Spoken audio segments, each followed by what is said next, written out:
नमस्कार, ANN news के खास प्रोग्राम बेबाक बोल में आपका स्वागत है। मेरा नाम है विपिन बेबाक। देश के दो राज्यों में चुनाव है, जम्मू कश्मीर और हरियाणा। दोनों राज्यों में राजनीतिक पार्टियां जोर शोर से चुनाव की तैयारियों में जुटी हुई हैं। पहले कन्हैया मित्तल ने घोषणा की थी कि वे कांग्रेस में जा रहे हैं, लेकिन अब उनका बयान सामने आया है। अब उनका मन बदल गया है। वह सनातन के साथ ही रहेंगे, यानी कि बीजेपी के साथ ही डटे रहेंगे। चुनावी सरगर्मी के बीच राजनीतिक पार्टियां एक दूसरे पर आरोप प्रत्यारोप लगा रही हैं, लेकिन वहीं राज्यों में क्राइम का सिलसिला लगातार बढ़ता दिखाई दे रहा है। कहीं महिला सशक्तिकरण के दावों पर प्रश्न चिन्ह लग रहा है, तो कहीं मॉब लिंचिंग की घटनाओं से सांप्रदायिक सौहार्द को बट्टा लग रहा है।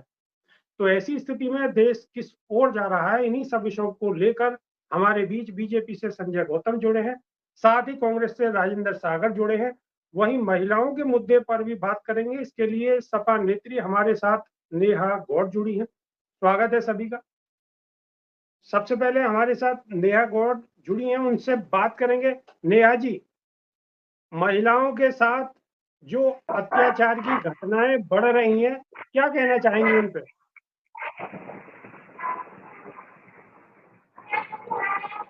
जी नेहा जी, सुन पा रही हैं? धन्यवाद कहना शायद चाहूंगी नेहा आपके जी तक चैनल को। हमारी आवाज जी जी जी सुन पा रही हूँ मैं आपको, आप सुन पा रहे हैं मुझे? बोलिए बोलिए।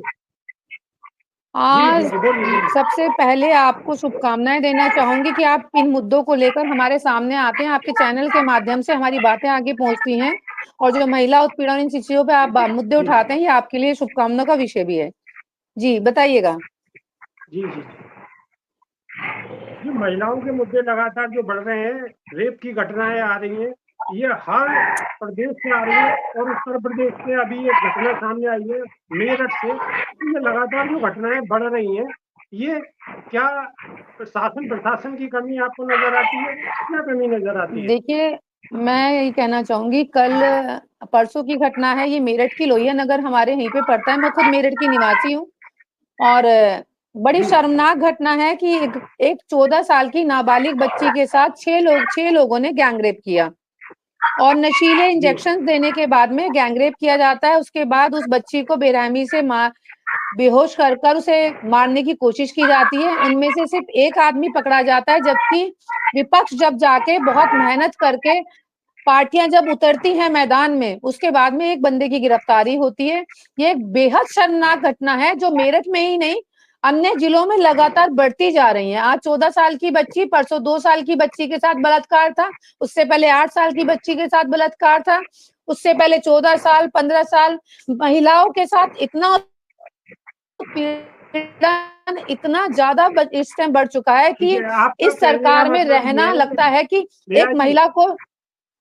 जी नेहा जी, आपका कहने का मतलब ये है कि अगर इस तरीके की कोई जहां घटना महिला होती एक है, बच्चे पुलिस को जन्म कार्रवाई देती नहीं है, वहां करती, लगता है कि आजकल कहीं ना कहीं बेटियों का विपक्ष होना को दुर्भाग्य हो गया है। जी विपक्ष को कहीं ना कहीं साथ लगना पड़ता है, कोशिश करनी पड़ती है, तब जाकर पुलिस सुनवाई करती है।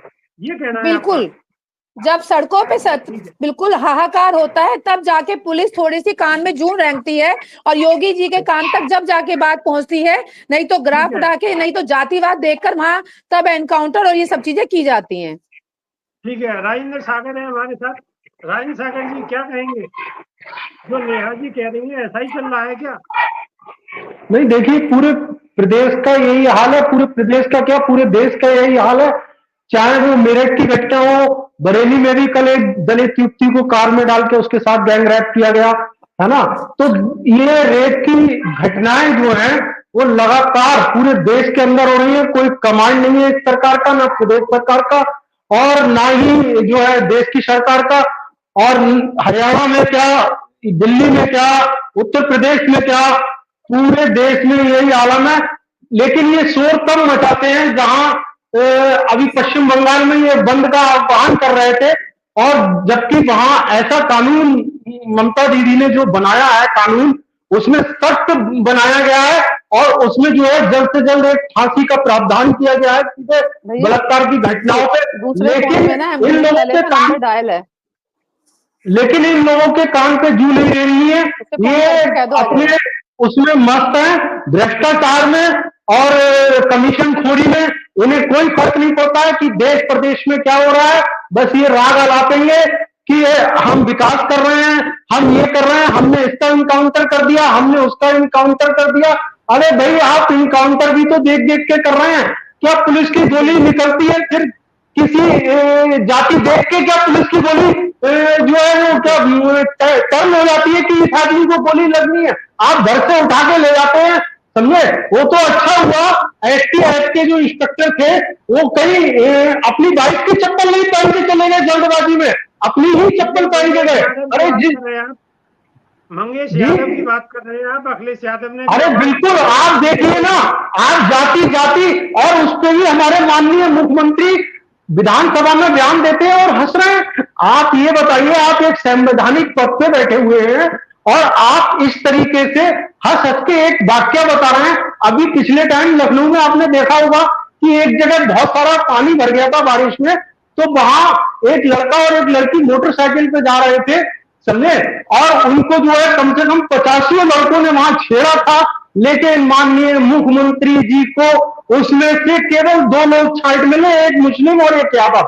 तो आप किस और देश को प्रदेश को ले जा रहे हैं जी? कार्रवाई तो हुई थी ना?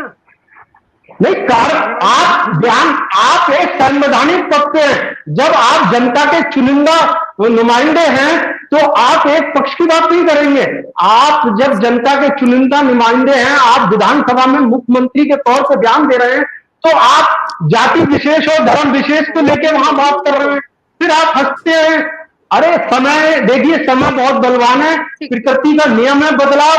पहले भी किसी जमाने में जो रोते थे लोकसभा में खड़े होकर, आज वो विधानसभा में हंस रहे हैं। तो प्रकृति का नियम है बदलाव, और किस दिन कहां बदलाव हो जाए कोई कह नहीं सकता है। बेवाज जी, ठीक है, सवालों की बहुत बड़ी फेहरिस्त है। गौतम जी के पास जाएंगे। गौतम जी, पश्चिम बंगाल की घटना तो आपको दिखती है, लेकिन अगर और कहीं घटना होती है तो उसमें लीपापोती होती है, क्या कहेंगे? देखिए, ऐसा है कि घटना कहीं भी हो, ये बहुत ही गलत है, बहुत दर्दनाक है। किसी भी महिला का, किसी भी बेटी का किसी तरीके से भी शोषण होना पूरे समाज के पतन का कारण है। ये नैतिकता का पतन है और ये हम सबके लिए बहुत ही शर्मनाक बात है। इस मुद्दे के ऊपर राजनीति नहीं होनी चाहिए। विपक्ष का ये धर्म है कि अगर कहीं पर सरकार की तरफ से कोई कोताही बरती गई है तो पर वो सरकार को चेताए। लेकिन यहाँ पर होता है क्या है कि ये लोग बहुत ही ज्यादा सिलेक्टेड हैं। अभी जैसे अयोध्या में घटना हुई, जैसे कन्नौज में नायाब सिंह यादव की हुई, जब नायाब सिंह यादव को पकड़ा गया तो इन्होंने शोर मचा दिया कि जी यादव है, डीएनए टेस्ट कराओ। अभी मंगेश यादव जब एक क्रिमिनल के ऊपर गोली लग गई तो जी फिर इन्होंने इसके लिए शोर मचा दिया। अभी कांग्रेस के प्रवक्ता कह रहे थे कि जब अभी वेस्ट बंगाल के अंदर घटना हुई तो उसके अंदर इन्होंने चुप्पी साध ली। ये जो सिलेक्शन है, सिलेक्टेड है, जो सिलेक्टेडनेस है, ये सारा उसी के कारण ये सब हो रहा है। अपराधियों का महिमा मंडित किया चला जा रहा है। वो मंगेश यादव के लिए राहुल गांधी भी, अखिलेश यादव भी लगातार ट्वीट कर रहे हैं। समाजवादी पार्टी में होड़ लगी हुई है। एक डकैत के घर पे जाने के, पुलिस का अपराधी होने के कारण, जिसके ऊपर पुलिस ने अपराध का इनाम 1 लाख रुपए का नामी घोषित बदमाश है। आप ही लोग तो कहते थे अपराधी अपराधी होता है, अपराधी का कोई धर्म नहीं होता, फिर कैसे हो गया? नायब सिंह यादव के केस में आपने किस तरीके का बर्ताव किया? अरे भाई साहब, आप सब लोग ये देखा करो, अपराधी अपराधी है। आप भी तो सब मिलकर, हम भी तो सब समाज का एक अंग है। चाहे मैं हूं, चाहे निया जी है, चाहे राजेंद्र जी है, आफ्टर ऑल हम सब तो समाज के एक अंग ही है ना। तो समाज की बराबर जिम्मेदारी है। बहन बेटी के साथ किसी तरह की दर्दनाक कोई भी गलत घटना होती है, उस सब के अंदर हम सबको दुख होना चाहिए। लेकिन जब आप सिलेक्टेड होते हो, जब आप नैतिकता का पतन हो जाता है, क्यों नहीं आपने वेस्ट बंगाल के अंदर गए? क्यों नहीं इसके अंदर आपने बोले? क्यों अयोध्या के अंदर नहीं आए, कन्नौज नहीं आए, जब बड़े ये अमेठी गए थे राहुल गांधी, क्यों उन्होंने उसके ऊपर ट्वीट नहीं किया? लेकिन वो यादव था, वोट बैंक की राजनीति करनी है, उससे पहले उसके अंदर आरोपी मुस्लिम था अयोध्या में, इसलिए इन्होंने आकर उसके अंदर अपनी आवाज बंद कर ली। हाँ जी, तो डिंपल यादव महिला होने के क्योंकि जब वो एक दलित बच्ची थी, गरीब बच्ची थी, हिंदू बच्ची थी, क्या इसलिए कि इनके वोट बैंक बोल रही है? मैं जवाब देती हूँ इस चीज का। ठीक है, ये किसी को, ये लोग ये लोग किसी को भी डकैत बना देते हैं, किसी को भी कुछ भी बना देते हैं, क्योंकि सरकार इनकी है और टैग लग जाता है डकैत का। आज बलात्कार के आरोपी हो, कोई सीधे साधे घर का आरोपी हो, उसके ऊपर 1 लाख का इनाम घोषित हो जाता है। यादव सीधा साधा आदमी था, वो अपराधी नहीं था, उसके ऊपर कोई केस नहीं चल रहा था, वो अपराधी नहीं था क्या? नायब सिंह यादव ने गलत किया क्या? नायब सिंह यादव को बेगुनाह फंसाया गया, देश के अंदर कानून का राज है, कोर्ट है, ये ऐसा नहीं। भाई संजय जी शायद आपको पता नहीं है, भाई संजय जी शायद आपको पता नहीं है, मंगेश यादव के ऊपर 15 केस चल रहे थे जो पुष्पुंजिया वाले केस थे, लेकिन विपिन सिंह के ऊपर 25 केस ऐसे चल रहे थे जो इंडियन पेनल कोड के हिसाब से खुकार और बहुत ही गंभीर धाराओं में उसके ऊपर 25 मुकदमे लिखे हुए हैं। और आपको शायद पता नहीं है, 2 तारीख को पुलिस उसके ऊपर 50,000 का इनाम घोषित करती है मंगेश यादव के ऊपर, और 4 तारीख को 1 लाख का इनाम घोषित कर देती है। तो ये पहले से इनामी घोषित कोई अपराधी नहीं था, उसको फिर 1 लाख का इनाम घोषित करने के बाद उसको घर से उठा के और ले जाके उसको गोली मार देते हैं। ये आपको ये बताइए कौन से न्यायालय ने उसको अपराधी घोषित किया था जो आप लोग उसे अपराधी कह रहे हैं? और जो विपिन सिंह जिसके ऊपर 25 मुकदमे इंडियन पैनल कोर्ट के गंभीर धाराओं में चल रहे हैं, उसको आप ले जाके और जो है कोर्ट में सरेंडर करा देते हैं बैकडोर से। ये देखिए, ये चलने वाला नहीं है। अगर आप वाकई में ही इंसाफ की बात करते हैं तब इंसाफ की बात करिए, जिसको परेशानी होगी वो चीखेगा। आप यह जाति मत लेके आइए। कैसे बदल जाता है? बात तो सही है, 50,000 का इनाम है नहीं, आप देखिए ना, 2 तारीख को उसके ऊपर 50,000 का इनाम इनकी सरकार और इनकी पुलिस घोषित करती है। 4 तारीख को उसके ऊपर 1 लाख का जो है इनाम घोषित कर देती है। वो पहले से कोई इनामी अपराधी नहीं था, इनामी घोषित अपराधी नहीं था। आज आप उसके घर पे जाके देखेंगे, उसके घर पे छप्पर और टीन पड़ी हुई है, उसके घर में रहने को जगह नहीं है, समझे? उसको रात को 2 बजे उठा के ले जाके आप गोली मार देते हैं और उसको इनकाउंटर बताते हैं। अगर इनकाउंटर था और अपराधी थे, गोली चल रही थी, तो फिर विपिन सिंह को गोली क्यों नहीं लगी और बाकी के जो और मुजरिम थे उनको गोली क्यों नहीं लगी? क्या न्यायालय ने उसे अपराधी घोषित कर रखा था? ये तो आपने उसे अपराधी बनाया था। आपकी पुलिस ये कर रही है। अभी नेहा जी कर रही थी कि सड़कों पे आना पड़ा, तब बच्ची की जो है रिपोर्ट लिखी गई है। आपको देखिए, शर्म की बात है ये। और हमारे माननीय मुख्यमंत्री जी आपसे ये ध्यान देते हैं कि मंगेश यादव को जो है इनकाउंटर कर दिया गया, रात को 2 बजे ले जाके किसी लड़के को आप जंगल में ले जाकर उसे मार देते हैं, समझे? ये देखिए, ये जंगल राज चलने वाला नहीं है। आपका बिल्कुल भी प्रदेश के अंदर बिल्कुल भी कानून का राज खत्म हो चुका है। आप अपने हिसाब से कानून चला रहे हैं, अपने हिसाब से न्यायालय चला रहे हैं। अगर नहीं होता तो सुप्रीम कोर्ट आज आपके ऊपर टिप्पणी नहीं करता। जी तसल्ली रखिए, जवाब लिए लेते हैं। हाँ गौतम जी, जवाब दीजिए। गौतम जी, सब कुछ इनके कहने से नहीं चलेगा। पुलिस होती है, यही पुलिस है, यही आपके साथ, आपके राज्य में भी यही पुलिस थी। अपराध करेगा तो गोली खाएगा, उसके अंदर गोली, अपराध करेगा तो गोली खाएगा। जाति को देख के गोली नहीं चलाई जाएगी, जाति को देख के गोली नहीं चलाई जाएगी, कहा भी नहीं जाएगा। देख के गोली नहीं चली, जब गोली जाति को देख के चलाई जाती है। आज जाति धर्म देख के गोली चलाते हैं। उसको एक साधारण से लड़के को ले जाते और उसको 2 दिन में इनाम घोषित करवाते और उसको ले जाके गोली मार देते हैं। आप न्यायालय आपका है, आपने कौन से कोर्ट में उसे पेश किया था? कौन से कोर्ट में उसे अपराधी बताया था? कौन से कोर्ट ने कहा था ये इतना बड़ा अपराधी है, इसका इनकाउंटर करती थी? ये संगीन अपराधी है, तो पुलिस को लगा संगीन अपराधी है तो पुलिस ने उसको संगीन अपराधी है तो गोली सटा के मार दीजिए छाती से, वो भी पुलिस कस्टडी में। ये आप लोगों के राज में शर्म कीजिए, आप लोग अपने ऊपर धन की राजनीति करते हैं। आप लोग, योगी सरकार का ये मोटो है कि किसी भी अपराधी को बख्शा नहीं जाएगा, चाहे वो किसी जात धर्म का हो, चाहे वो कोई भी हो। उसके अंदर 0। आपके कहने से कोई अपराधी नहीं बन जाएगा, आपके कहने से कोई अपराधी नहीं होगा। योगी जी का ग्राफ उठा के देखिएगा, पहले उत्तर प्रदेश के मुख्यमंत्री का ग्राफ उठाइएगा और उसको देखिएगा। कभी उत्तर प्रदेश के मुख्यमंत्री का ग्राफ देखा है? उत्तर प्रदेश में देश में कानून बहुत अच्छा कानून चल रहा है, जहाँ बहन बेटियों की असमत चल रही है वहां पर कानून चल रहा है।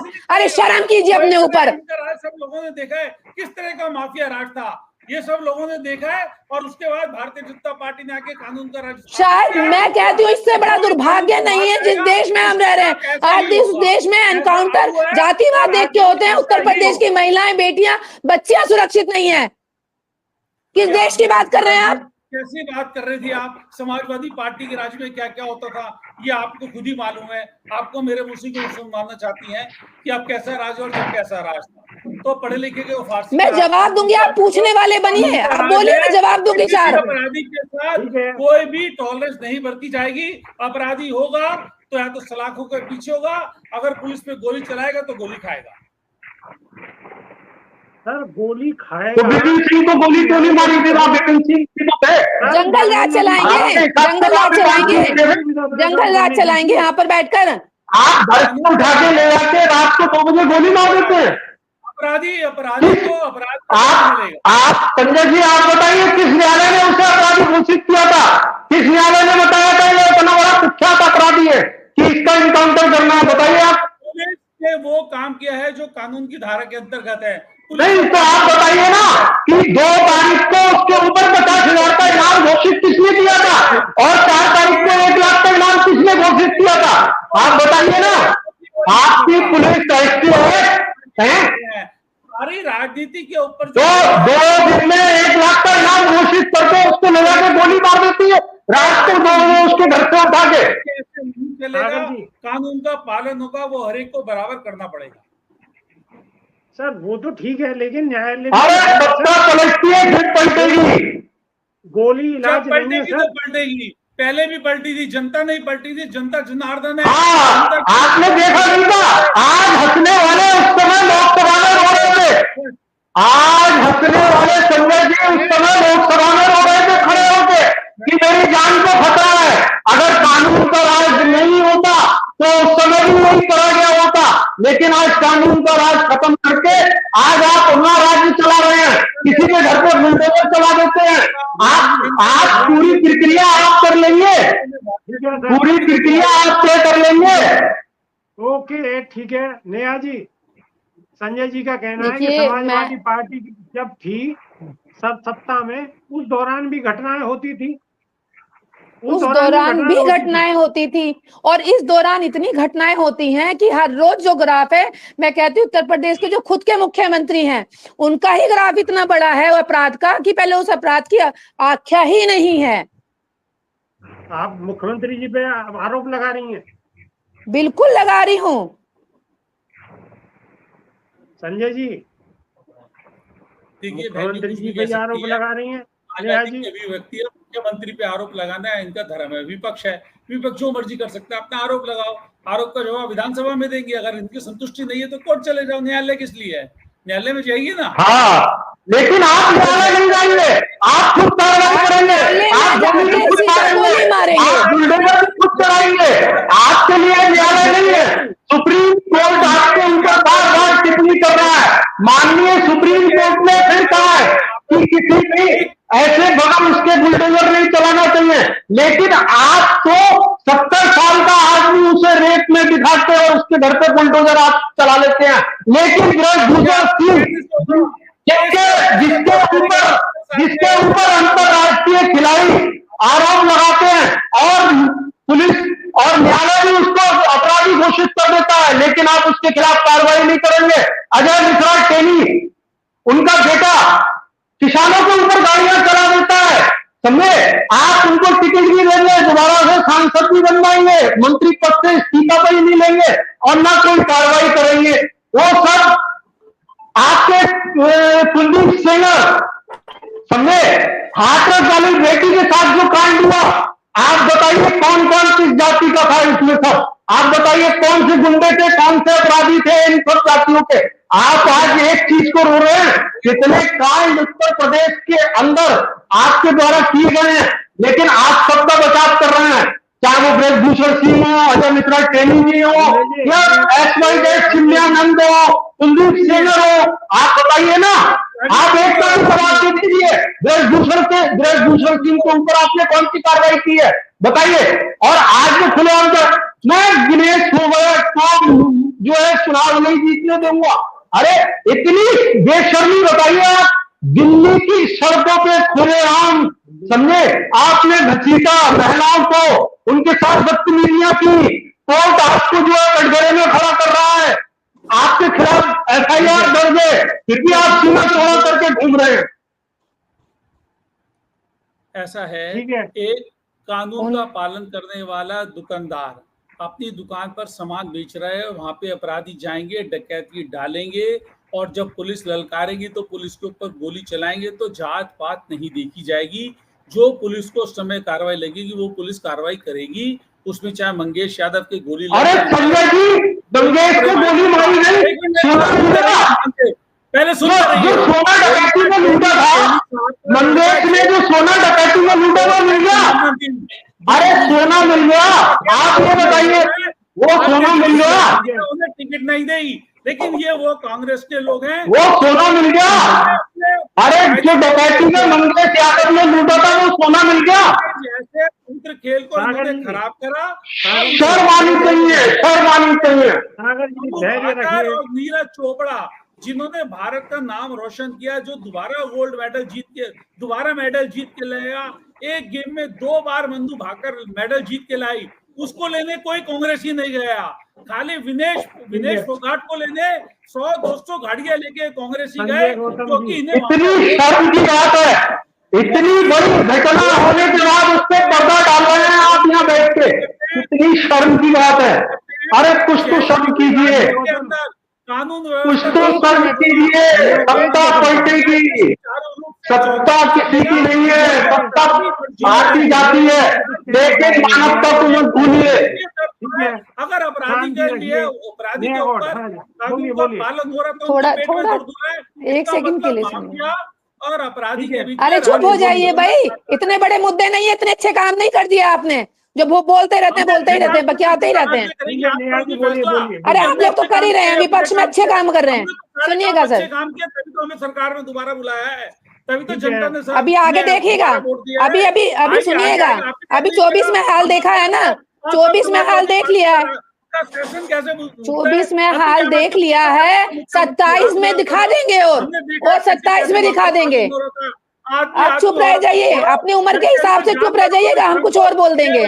भैया जरा 1 सेकंड जरा, अरे आप मुझे मत समझाइए क्या करना है क्या नहीं करना। 1 मिनट माइक बंद कर दीजिए उधर से, मुझे कैसे माइक बंद कर देंगे आपको? अरे भाई मेरी मदर की तबीयत खराब है, मेरे घर एम्बुलेंस खड़ी है, मैं फिलहाल उसके लिए जा रही हूँ, बार बार आपको यही कहना चाह रही थी। और आपके लिए बेहद शर्मनाक बात है, जिस सरकार में आप रहते हैं उस सरकार में महिलाओं का उत्पीड़न, गायों का उत्पीड़न, देश में हर जगह उत्पीड़न, इसके सिवाय कुछ नहीं है। हाहाकार मचा उत्तर प्रदेश में। और बात करते हैं आप सत्ता की, हरियाणा में चुनाव है, देखिएगा जवाब आपको वहीं से मिलेगा। जम्मू कश्मीर में चुनाव है, जवाब आपको वहीं से मिलेगा। इस बार 27 में चुनाव है, जवाब आपको वहीं से मिलेगा। नमस्कार करती हूँ इसके बाद में, क्योंकि मेरी मदर की तबीयत ज्यादा खराब है, मुझे जाना है। ठीक है धन्यवाद। ओके जाइए आप, जाइए। ओके नमस्कार। नमस्कार। ठीक है संजय जी, कन्हैया मित्तल कांग्रेस में जाने वाले थे, लेकिन अचानक उनका हृदय परिवर्तन हो गया और फिर उन्हें सनातन की ध्यान आई और वो फिर दोबारा बीजेपी की तरफ उन्होंने रुख कर लिया। क्या कहेंगे? उसी 2-4 दिन 10-5 दिन तो चलने देते। 2-4 दिन 5 दिन पहले हमारी आपकी डिबेट हुई थी, जब भी मैंने आपको कहा था कन्हैया मित्तल जी की जाने ना जाने से हमें फर्क नहीं पड़ेगा, लेकिन अगर एक सनातनी वापिस आ रहा है और उसे अपनी गलती का एहसास हो गया है, तो भारतीय जनता पार्टी खुले दिल से उसका स्वागत करती है। हमारे लिए तो बूंद बूंद से ही तालाब बनता है। अगर हमारा कोई साथी जा रहा है तो हमें दुख था, अब वापिस आ गया है, सवेरे का भूला शाम को घर आ जाए, तो इससे अच्छी कोई बात नहीं हो सकती। कन्हैया मित्तल को समय रहते और वो वापिस आ गया। मन कांग्रेस की तरफ चला क्यों गया? उनका मन क्यों चला गया कांग्रेस की तरफ? देखो, इंसान है, इंसान की फितरत है, और उन्होंने खुद अपनी गलती को मान लिया कि मेरे से गलती हुई है। अब ये गलती उनसे हुई है, वो खुद अपनी गलती मान रहे हैं। ऐसा तो नहीं है वो टिकट नहीं मिला हो इसलिए फिर उन्होंने कहा मैं सनातनी हूँ, मेरा सनातनियों के साथ रहूंगा, ये सबसे अच्छी बात है। या कांग्रेस, इसका मतलब ये कांग्रेस में कोई सनातनी नहीं है? नहीं, ये इनने ठेका ले रखा है, इनने हिंदुओं का, सनातनी का, सबका इन्होंने ठेका ले रखा है, समझे? ये ठेकेदार बन गए, ये इस देश में सनातनियों के ठेकेदार बन गए हैं। क्या है, कन्हैया जिंदल जैसे ऐसे हजारों लाखों सनातनी, पूरा सनातनी इनने तोड़ के रख दिया इस देश का, और ये सनातनियों के ठेकेदार बने हुए हैं, समझे? ये सनातनियों के ठेकेदार अयोध्या हार जाते हैं, समझे? और जो एलओपी है जाकर चीन का गुणगान कर रहा है, दुश्मन जहां जहां जाके ये सनातनी का अपना कमरा ले रहे थे, वहां सारी सीटें हार गए। ये सनातनी है, बंद कर दिया। और उसके बारे में राहुल गांधी झूठ बोल रहे हैं कि राहुल चाइना के अंदर बेरोजगार। अरे झूठ बोल रहे हैं तो देखो ना जाके वहां, झूठ बोलने का काम आपका है, जिसने अपना बेरोजगारी का डाटा देना बंद कर दिया है। पूरा विश्व जानता है कि संसार के सबसे बड़ी बस एक बात, चाइना की दिवालिया हो गई है, चाइना की जो व्यक्ति बायोलॉजिकल है ही नहीं है। और वो राहुल गांधी जब डोकलाम पे हमला होता है 11 बजे अंधेरे में, चाइना एम्बेसी जाके शरारत करता है, तो ऐसा राहुल गांधी लोगों का विश्वास तो डोलेगा ही ना। अरे कुछ तो वो करिए, समझे? राहुल गांधी आप कहीं से कहीं तक भी नहीं है उनके, और राहुल गांधी इस तरीके से राहुल गांधी बोल रहे हैं, समझे? हाँ, आपने ठेका नहीं ले रखा है, आप कोई ठेकेदार नहीं है सनातनी के, ना हिंदुओं के ठेकेदार हैं, समझे? उसका जमीन जाना, कन्हैया मित्तल का जमीन जाना, और उसने जो है पैसा पलटा, लेकिन इन लोगों ने उसको इतना दबाव बनाया कि ये कार्रवाई कर देंगे, वो कार्रवाई कर देंगे, उसको जबरदस्ती इन्होंने जो है वापस करवाया है, क्योंकि इनकी भड़कने लगी, अयोध्या हारे, समझे? अयोध्या नहीं हारे। संजय जी सवाल आपको इतनी चिढ़ क्यों है? संजय में अरे आपको कुछ पता ही नहीं है, आपको कुछ नहीं पता है। हमने 500 साल बाद मंदिर वापिस शान से लिया है। संजय जी आप हिंदुत्व के और सनातन के बड़े हितैषी बनते हैं, इसके बावजूद भी आप अयोध्या क्यों हार गए, ये भी तो सवाल बनता है। हम अयोध्या नहीं हारे, हम फैजाबाद का चुनाव हारे हैं, हमारे से कहीं ना कहीं कोई गलती होगी, ये बात हमने एक्सेप्ट करी है। और जनता के साथ जो इन्होंने 2 नैरेटिव झूठे सच्चे बनाए संविधान को लेके, उसके बारे में हमारी बात शायद जनता तक नहीं पहुंच पाई। अब जनता का फैसला है तो हमारे सर माथे पे है, हमने जनता के फैसले को स्वीकार किया है, ये लोकतंत्र है, जनता का फैसला मानना पड़ेगा। उसी जनता ने हमें पहले 64 सीटें दी थी, अब कम दी है तो हम कम मानेंगे। हम जनता को इनकी तरह दोष थोड़ी दे सकते हैं जैसे अब जनता वो भी नहीं देगी, जनता को आपकी कटनी करनी पता चल गया, समझे? भारतीय जनता पार्टी को उन्हें पता चल गया है आप सब नॉन बायोलॉजिकल हो, चाहे नॉन बायोलॉजिकल हो, उन्हें नॉन बायोलॉजिकल जनता को बिल्कुल नहीं चाहिए, जनता को नॉन बायोलॉजिकल बिल्कुल नहीं चाहिए, जिनके दिल में दर्द ना होता हो, जिनको परिवार की इज्जत और उसका पता ही ना हो, तो जनता को ऐसे लोग नहीं चाहिए, समझे? प्रधानमंत्री नरेंद्र मोदी को गद्दी पर बैठाया, हम तो जनता के लिए 100 बार हाथ जोड़कर नमन करते। अब नहीं चाहिए जनता को नॉन बायोलॉजिकल लोग, समझे? जिनकी भावना मर चुकी है, जिनका जमीन मर चुका है, जनता को ऐसे लोग नहीं चाहिए, समझे? जनता को ऐसे लोग नहीं चाहिए। बहुत बेवकूफ बना दिया आपने हिंदू और सनातनी के नाम पे, बहुत बेवकूफ बना दिया सनातनी और हिंदू के नाम पे। जनता जाग चुकी है और आपके कदमों को पहचान चुकी है, समझे? इसलिए नहीं चाहिए नॉन बायोलॉजिकल लोग, नहीं चाहिए, ऐसे लोग चाहिए जिनका परिवार है, जिसके परिवार के प्रति संवेदनाएं हैं, भावनाएं हैं, वो लोग चाहिए जनता को। आप जैसे लोग नहीं चाहिए जो सनातनी का झूठा वो दावा करते और उस पर राजनीति करते हैं, धर्म पर राजनीति करते हैं, जातियों पर राजनीति करते हैं। आपने हिंदुओं को तोड़ के रख दिया, आपने सनातनियों को तोड़ के रख दिया, आप सनातनियों का क्या खत्म कर रहे हो? और 370 जिसे हमने हटाया उस पार्टी, बस वही बात है ना। लेकिन कश्मीर की जनता आपके संग कतई नहीं है, उसे मानो में नहीं, आपने एक तीर मार लिया 370, वहां आपने कतलेआम कराया।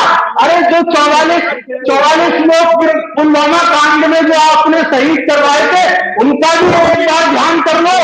370 कब तक जाते रहोगे? पसीने की कमाई। सर, ठीक है सर, अब हमें टाइम बिल्कुल इजाजत नहीं दे रहा है। दोबारा फिर मिलेंगे, तय जनता करेगी कि कौन सही है और कौन गलत है। तो अभी के लिए सिर्फ इतना ही। बहुत बहुत धन्यवाद। नमस्कार।